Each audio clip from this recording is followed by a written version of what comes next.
بسم اللہ الرحمن الرحیم اللہم صلی علی سیدنا محمد وعلی آل سیدنا محمد۔ وہی کچھ میرے خیال میں آیا ہے کہ آپ لوگ سب نوجوان ہو، سمجھ یعنی جوانی میں شیطان کا غلبہ، نفس کا غلبہ، ایسی چیزیں زیادہ چلتی رہتی ہیں۔ کوئی اس میں بچ جاتا ہے توبہ نصیب ہوتی ہے، کوئی اس میں ہلاک ہو جاتا ہے تو اس کا بدنام بھی ہو جاتا ہے، دنیا آخرت کی بھی خطرہ رہتا ہے، کیونکہ گناہ کو سب ایسے سمجھتے ہیں، چاہے مسلمان ہو یا کافر ہو، لیکن گناہ ہوتا ہے، اس میں رحمت نہیں ہوتی، معافی مل جاتی۔ تو اس لیے مجھے آج خیال آیا کہ جتنے بھی بھائی ہیں ان کو ایک مشورہ دے دوں تاکہ وہ محبت سے کریں، دن میں کئی دفعہ کیا کریں اور محبت سے کیا کریں۔ 100 روپیہ یا 50 روپے کچھ نہ بھی ہو، یعنی آپ کو تکلیف نفس شیطان کی، پھر بھی نکالتے رہیں۔ آپ سے صحابہ نے پوچھا، آپ نے کہا افضل صدقہ ہوا، تب بھی صدقہ نکالو۔ آپ نے فرمایا چاہے تو بخیل ہے، فقر سے ڈرتا ہے، فقر سے بھی ڈرتا ہے، بخیل بھی ہے، سمجھیے نہیں، تو پھر بھی نکال۔ تو آقا جی نے ایسے کہا ہے، تو اس لیے صدقے کے اوپر تو بلا پھیلانتی نہیں ہے، تو یہ اتنی مہم چیز ہے،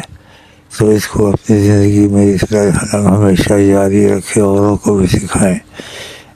جو قابل ہوں سکھانے کے، جو طریقت میں بھی نہیں لگے ہیں اور اس چیز کو یعنی اہمیت نہیں دیتے ہیں آقا کی بات کو، تو ان کو چھوڑ دیں، وہ جانے، ان کا نصیب جانے۔ تو یہ میرے مشورے میں آیا ہے، تو میں نے کہا یہ بھی کہہ دوں بھائیوں کو، اچھا نوجوان ہیں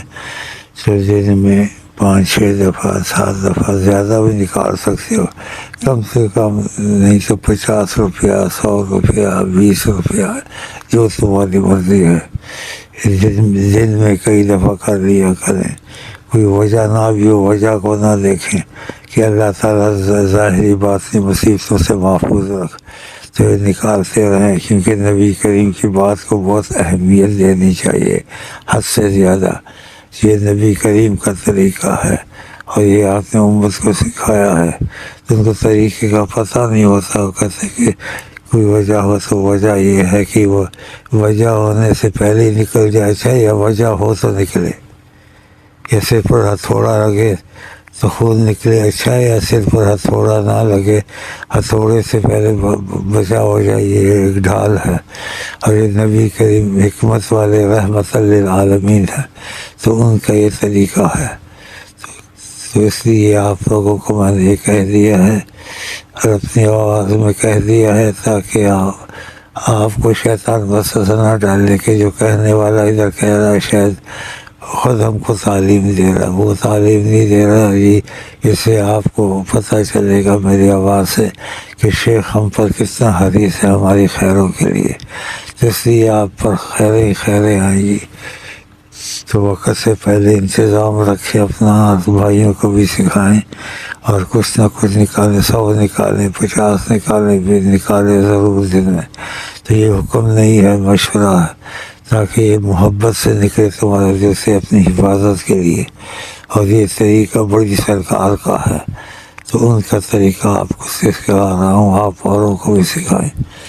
تو صدقے جیسی چیز کوئی نہیں، کیونکہ ہوتی تو آپ یہ نہ کہتے بڑی سرکار کہ تو بخیل ہے، فقر سے ڈرتا ہے، ان چیزوں سے، پھر بھی صدقہ نکال بڑی سرکار کہتے ہیں۔ تو آپ اس چیز پر مضبوط ہو جائیں اور اپنی محبت سے کریں، اور بھائیوں کو بھی سکھائیں، تاکہ تم لوگوں کو ایسے وقت سے پہلے تحفظ ملتا رہے۔ تو میں آپ کا شکریہ ادا کرتا ہوں، آپ میرا شکریہ ادا کریں، اللہ کا بھی ہم شکریہ ادا کریں۔ ہم آپس میں اس چیز میں جڑے ہوئے ہیں، خدا رسول کے معاملے میں ہمیں کوئی نقصان نہ پہنچے، کیونکہ نقصان یہ پہنچنا یہ دین میں بھی نقصان دیتا ہے، آخرت میں بھی نقصان دیتا ہے۔ تو نقصانات کو جتنا سرکار جانتے ہم نہیں جانتے، ہم کو نہیں پتہ تھا کیا ہوگا، کیا ہونے والا ہے، کس وقت نیکی کرنی ہے، کس وقت کوئی مصیبت آتی ہے گناہ کی، یا کوئی ایسا حادثہ آتا ہے۔ تو اس صدقے کی بڑی تعریف ہے، اس لیے بڑی سرکار نے کہا تو بخیل ہے، فقر سے ڈرتا ہے، بخیل بھی ہے، فقر سے بھی ڈرتا ہے کمزور، لیکن صدقہ ضرور نکال۔ تو یہ پھر آپ کو اگر یہ مشورہ قبول ہے کریں اور بھائیوں کو بھی سکھائیں، اور یہ جو تعلیم دی ہے نبی کریم کے مطابق دی ہے، اس تعلیم کی بڑی قدر کریں۔ لوگ تعلیم دینے کا طریقہ اکثر نہیں جانتے ہیں، پتہ ہوتا طریقہ نہیں پتہ ہوتا، یہ طریقہ بہت مضبوط ہے، اس لیے بڑی سرکار کی زبان مقدس سے یہ طریقہ نکلا ہے، اور انہوں نے یہ سمجھایا ہے کہ تو بخیل ہو، تو فقر سے ڈرتا ہے، یعنی یہ صرف بات ہے بھی کچھ نہیں، لیکن پھر بھی کیسے صدقہ نکال۔ تو یہ بہت بڑا احسان ہے ہم پر، آپ پر، حضرت سید اعظم کا، تو اس کو اب ساری عمر اپنائیں اور بھائیوں کو بھی سکھائیں، سنتے نہیں۔ تو اللہ تعالیٰ جو ہونے والی چیز ہے، نہیں ہونے والی ہے، اس پر بلا پھلانگ نہیں سکتی۔ تو میرا خیال ہے آپ کو یہ بات بہت پسند ہوگی انشاءاللہ، اور میں آپ کو کہتا ہوں السلام علیکم ورحمۃ اللہ وبرکاتہ۔